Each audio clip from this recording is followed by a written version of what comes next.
Morning and Evening by Charles Spurgeon, November the 30th. Morning. But Amaziah said to the man of God, "But what shall we do about the 100 talents which I have given to the troops of Israel?" And the man of God answered, "The Lord is able to give you much more than this." 2 Chronicles chapter 25, verse 9. A very important question this seemed to be to the king of Judah, and possibly it is of even more weight with the tried and tempted Christian. To lose money is at no times pleasant, and when principle involves it, the flesh is not always ready to make the sacrifice. Why lose that which may be so usefully employed?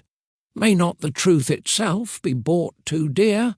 What shall we do without it? Remember the children and our small income.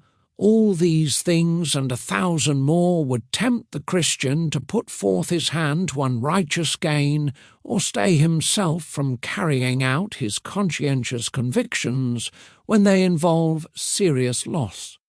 All men cannot view these matters in the light of faith, and even with the followers of Jesus, the doctrine of "we must live" has quite sufficient weight. "The Lord is able to give thee much more than this" is a very satisfactory answer to the anxious question. Our Father holds the purse strings, and what we lose for His sake He can repay 1,000-fold. It is ours to obey His will, and we may rest assured that He will provide for us. The Lord will be no man's debtor at the last. Saints know that a grain of heart's ease is of more value than a ton of gold. He who wraps a threadbare coat about a good conscience has gained a spiritual wealth far more desirable than any he has lost. God's smile and a dungeon are enough for a true heart. His frown and a palace would be hell to a gracious spirit. Let the worst come to the worst. Let all the talents go. We have not lost our treasure, for that is above, where Christ sitteth at the right hand of God. Meanwhile, even now, the Lord maketh the meek to inherit the earth, and no good thing doth He withhold from them that walk uprightly. November the 30th. Evening. And war broke out in heaven. Michael and his angels fought with the dragon, and the dragon and his angels fought.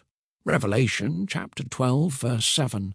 War always will rage between the two great sovereignties until one or the other be crushed. Peace between good and evil is an impossibility. The very pretence of it would, in fact, be the triumph of the powers of darkness. Michael will always fight. His holy soul is vexed with sin and will not endure it. Jesus will always be the dragon's foe, and that not in a quiet sense, but actively, vigorously, with full determination to exterminate evil. All his servants, whether angels in heaven or messengers on earth, will and must fight. They are born to be warriors. At the cross they enter into covenant, never to make truce with evil. They are a warlike company, firm in defence and fierce in attack. The duty of every soldier in the army of the Lord is daily, with all his heart and soul and strength, to fight against the dragon. The dragon and his angels will not decline the affray.